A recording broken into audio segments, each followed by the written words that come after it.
In the addiction world, you get there by hitting a bottom.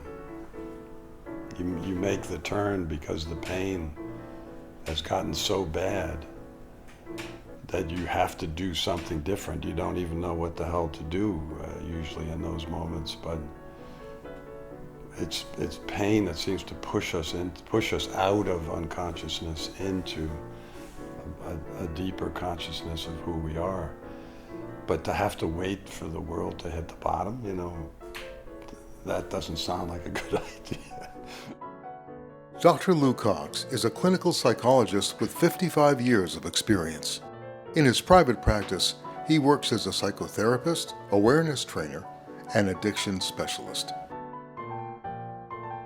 Dr. Cox is trained in a variety of psychotherapeutic techniques, including psychoanalysis, Gestalt therapy, psychodrama, and cognitive therapy. In his organizational consulting practice, Ego Mechanics, he trains teams in a method of group communication that creates and sustains high team performance and team integrity. He has trained executive teams at Disney Corporation, American Airlines, Sony Music Corporation, and many others. Lou Cox is the author of Ego, The Ghost in Your Machinery.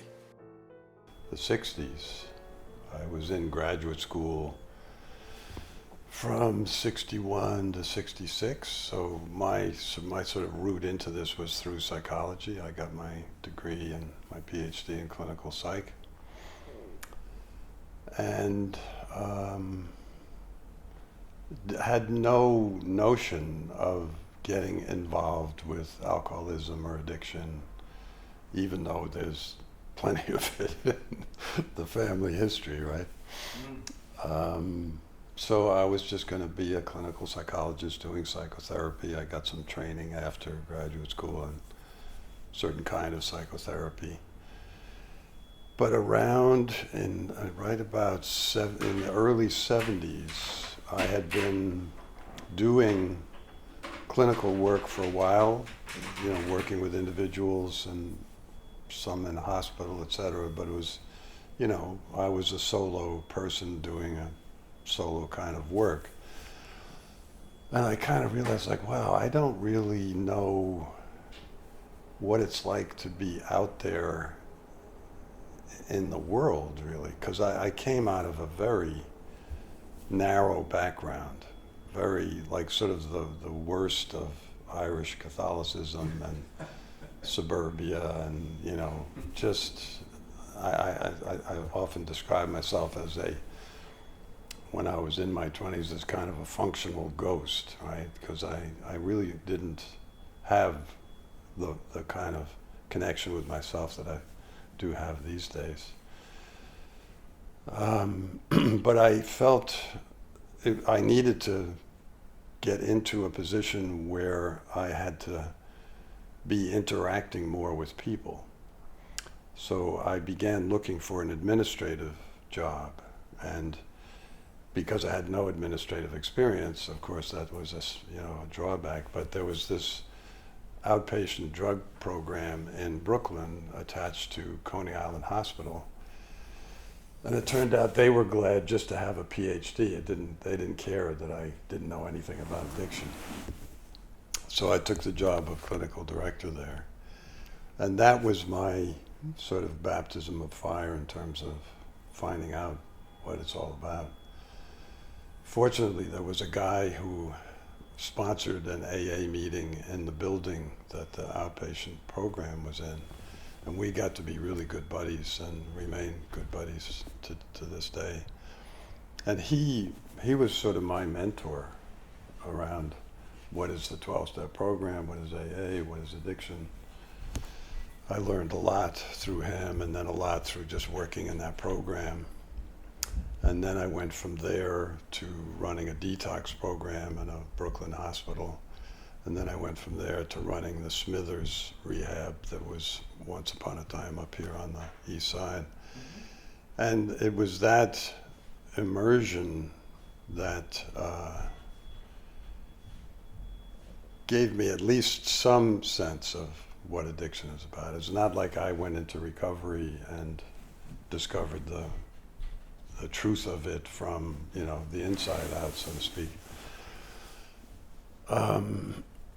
And I was just doing it to make a living, and I liked being in a position of supporting other people doing the work and doing whatever I could to help them grow and work well together, etc. I got very interested in teamwork and doing that kind of stuff.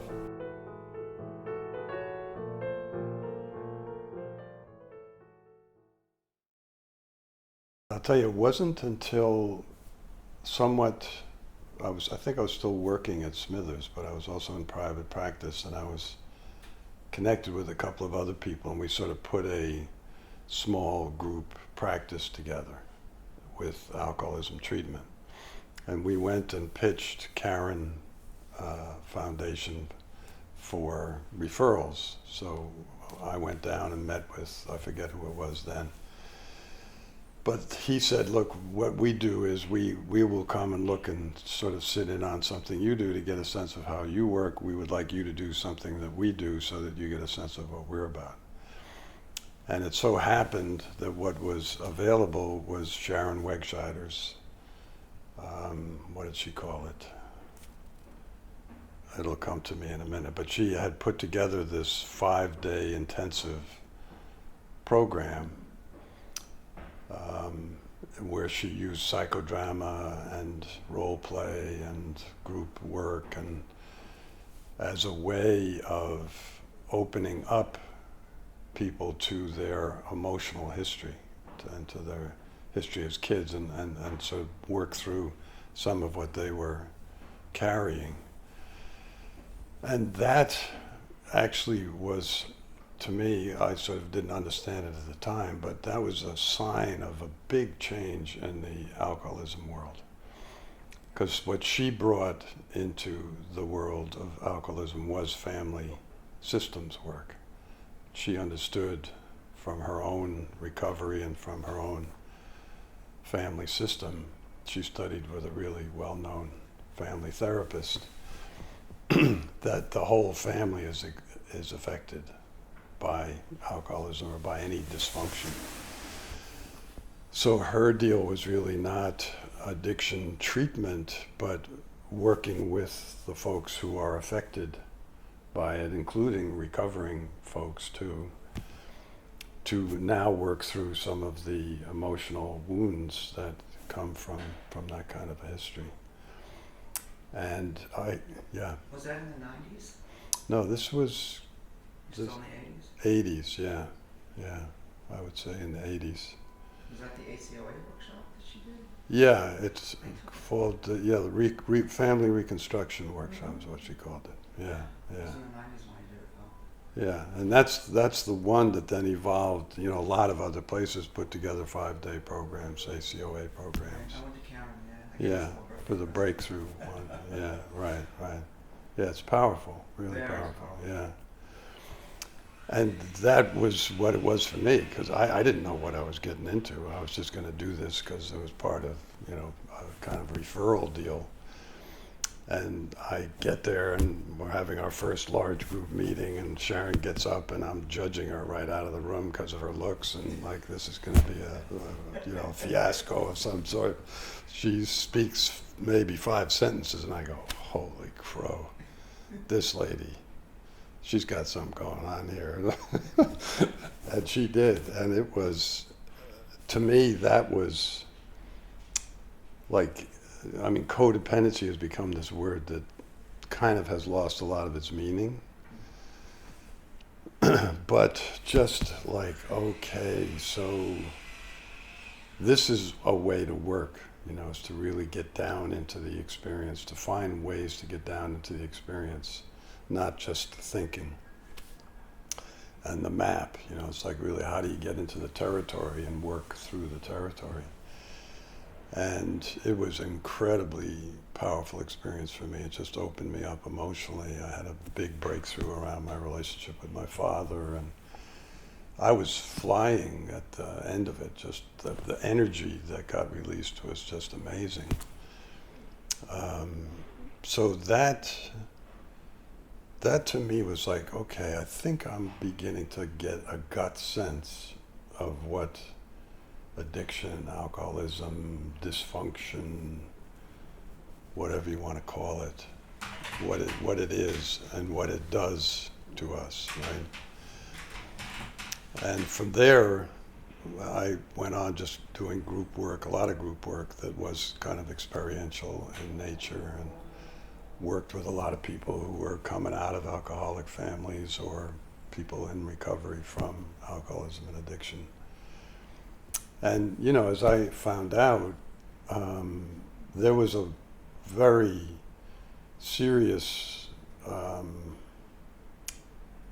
what would be the right word, kind of suspicion of psychiatrists and psychologists because of their lack of understanding of really how addiction works and the damage they did in years past, where, you know, they would try to get to the root of the problem and not deal with the person that the drinking and the drugging was really, had become the primary problem. It's not the only problem, but the primary problem.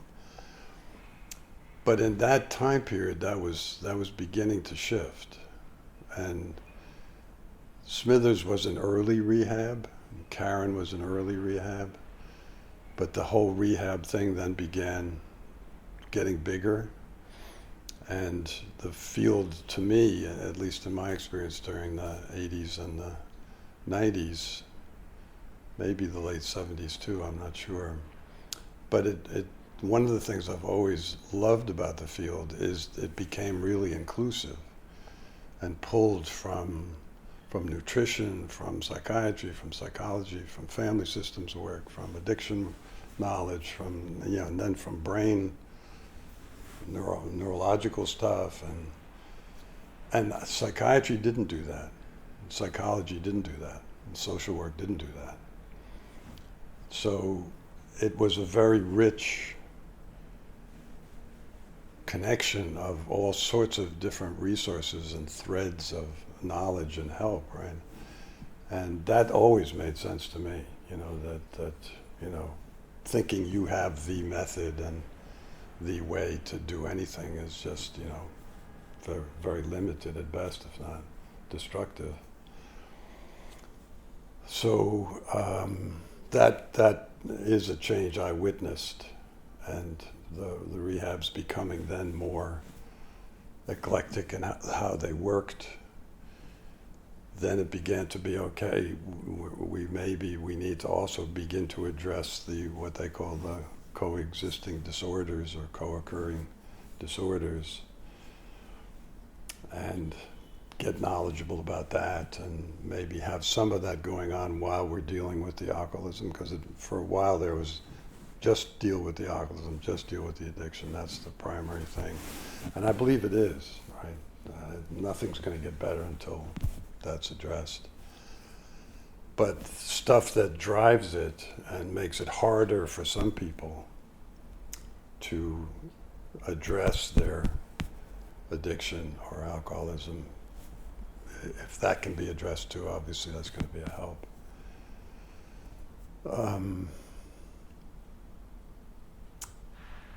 To me too, I may not be so linear about this, but I've also always felt, and I did get into doing interventions for quite a while too, and that was kind of an amazing piece of my learning process. Actually, it's sort of a funny story, because this was in the 80s. For some reason, I had people in the entertainment world, a few people in my practice, right? So the word was sort of out there to some degree, and there was an agent who I had worked with, and he knew the manager of Aerosmith.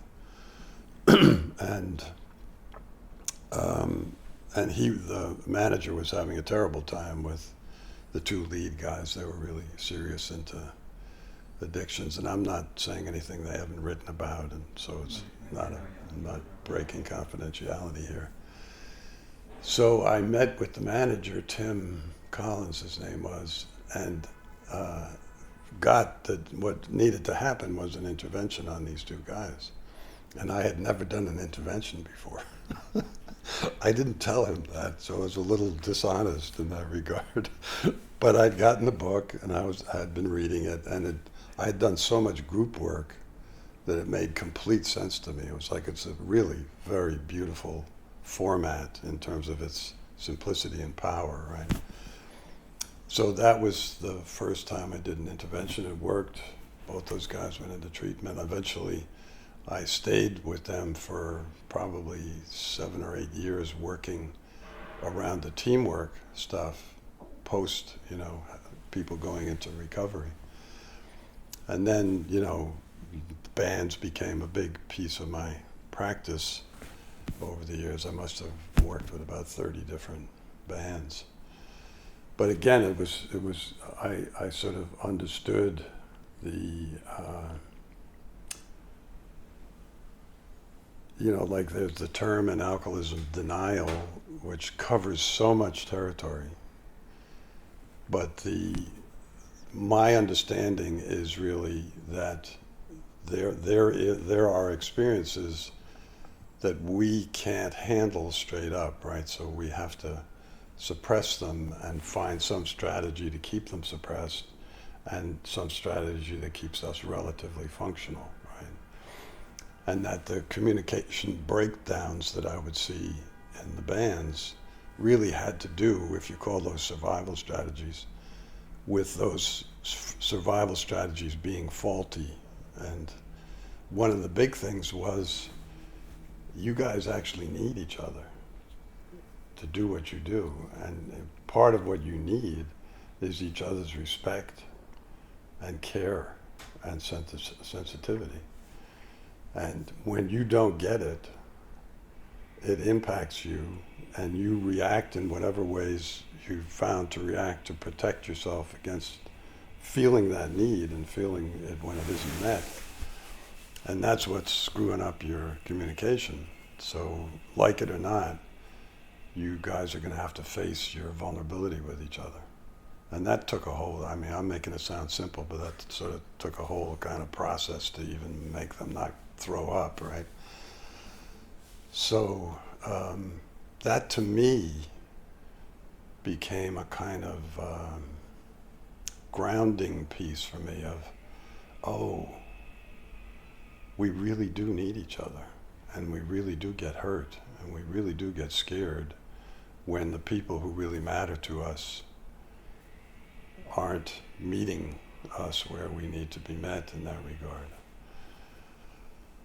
And that was my own work then, is really because I had grown up, as I think many of us do, like trying to manage that need by really not feeling it, right? And that just gets you into one kind of trouble or another. And I think in a certain sense I've always thought of addiction as not just the good feeling the high gives you, but the bad feelings that it takes you away from and helps you stay away from. And that's what makes it compulsory or compulsive, right? Driven.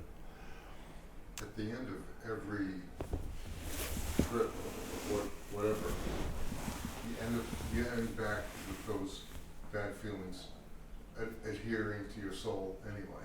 Yeah, and then it gets worse. But the endless sort of, I don't know what else to do, or the endless hope that, it'll work the next time and I won't get damaged. We're going to get a little noise from the radiator. Yeah.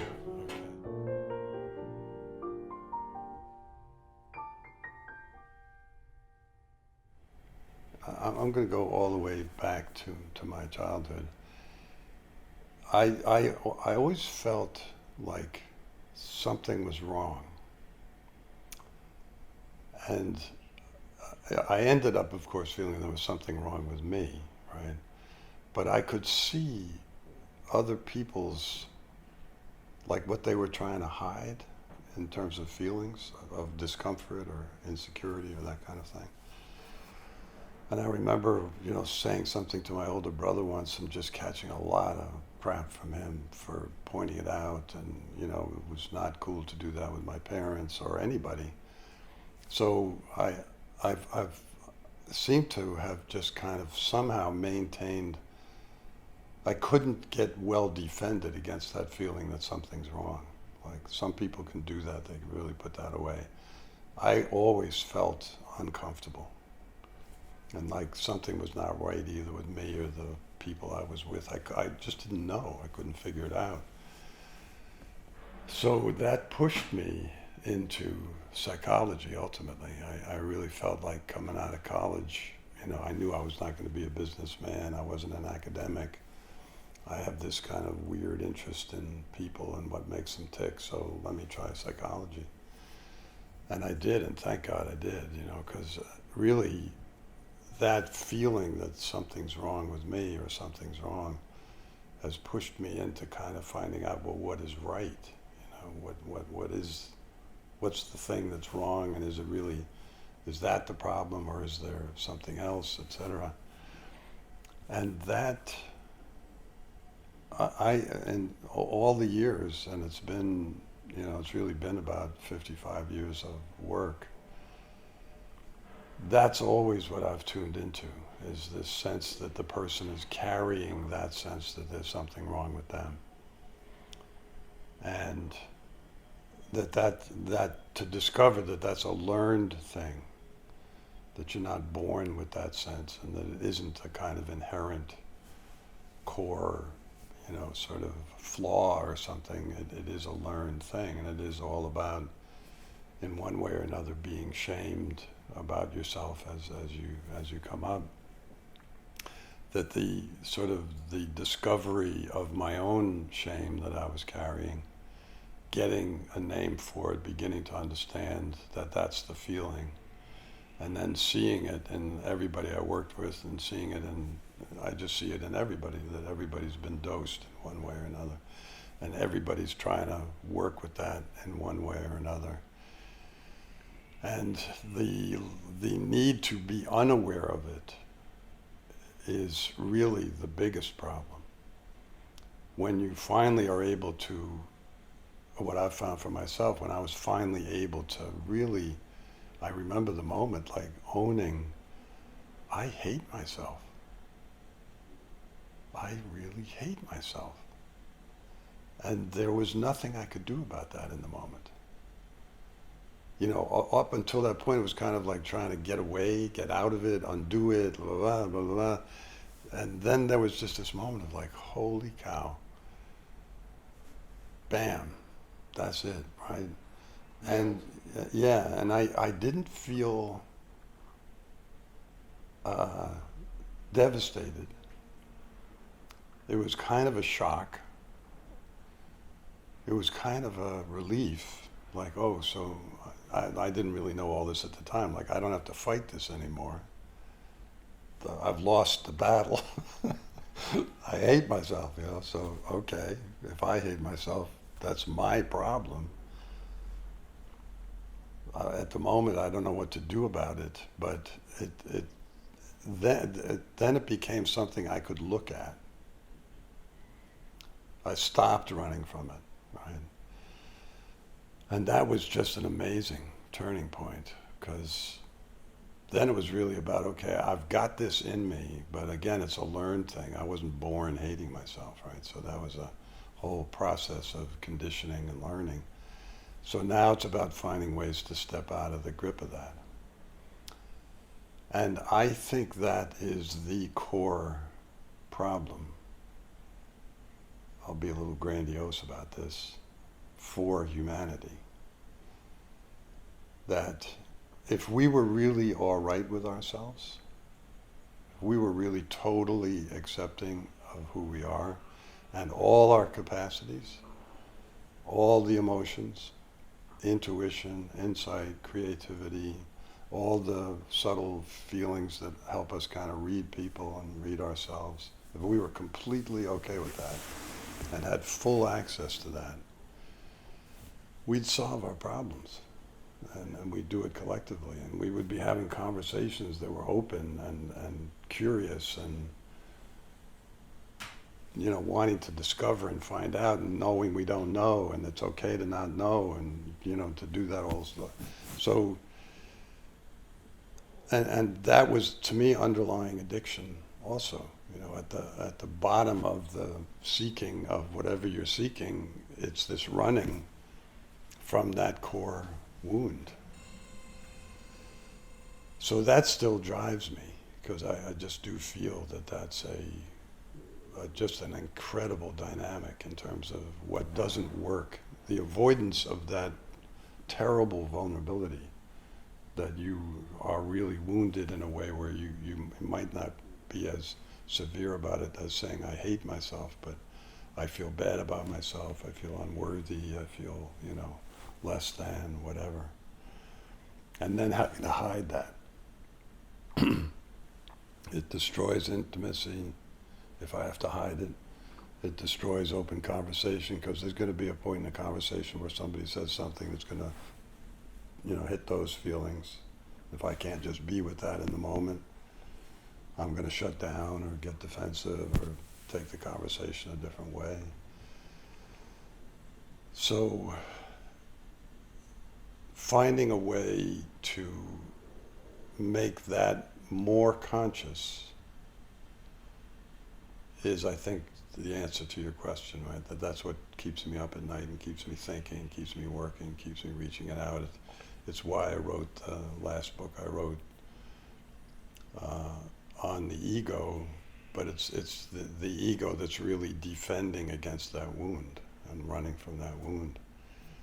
And then if you can get past that, if you can start to see that in yourself and step away from it, then the second half of the book is where do you go for true inner guidance, trustworthy inner guidance. And that's all the emotional intelligence, insight, intuition, and creativity.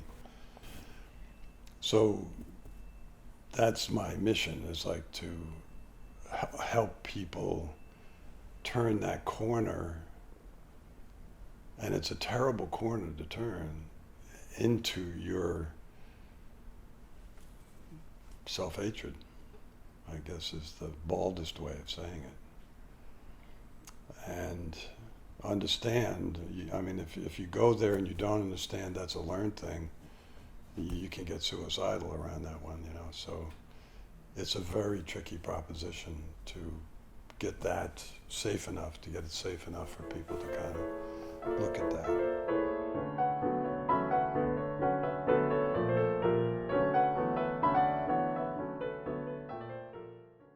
Do you think that the current opioid epidemic, which is the crisis at the moment, Yeah.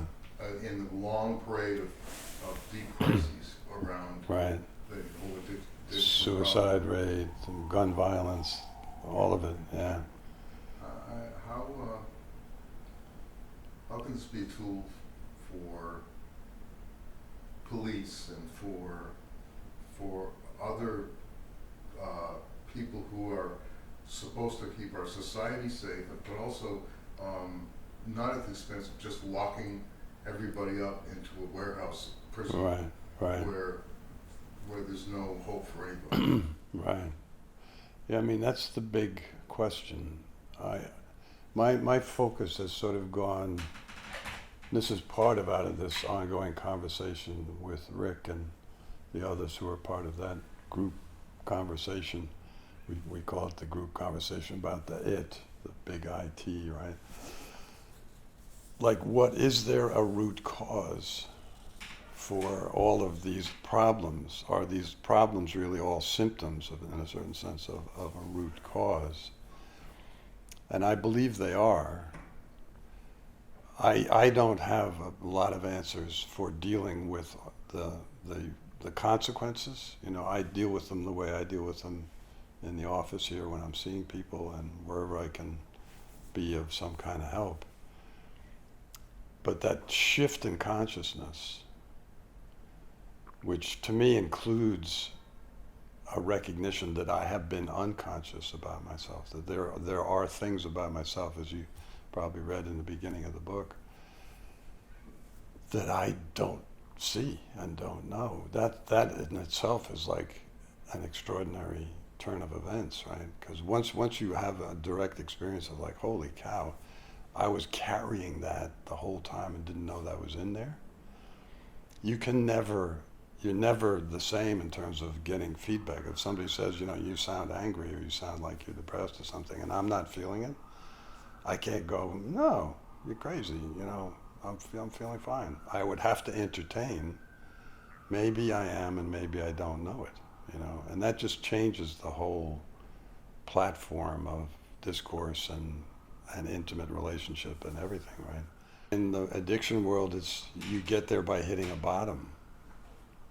You make the turn because the pain has gotten so bad that you have to do something different. You don't even know what the hell to do usually in those moments, but it's pain that seems to push us out of unconsciousness into a deeper consciousness of who we are.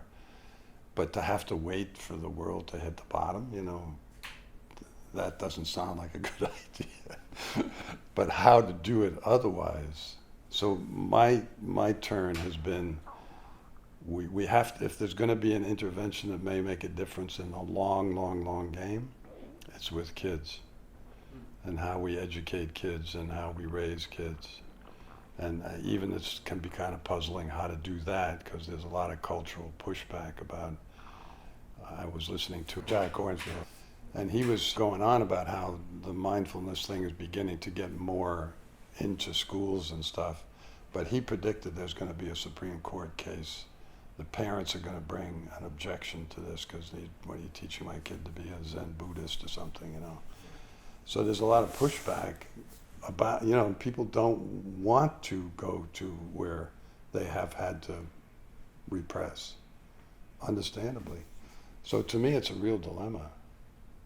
But it is what keeps me up, it's like any way I can sort of be compassionate with folks who haven't sort of turned that corner and found the map and the resources to get okay with that wound. How do you do that in a compassionate way with people who aren't there, So the book was sort of a stab at that, but I think that the book is probably preaching to the converted already. That's who are going to probably read the books.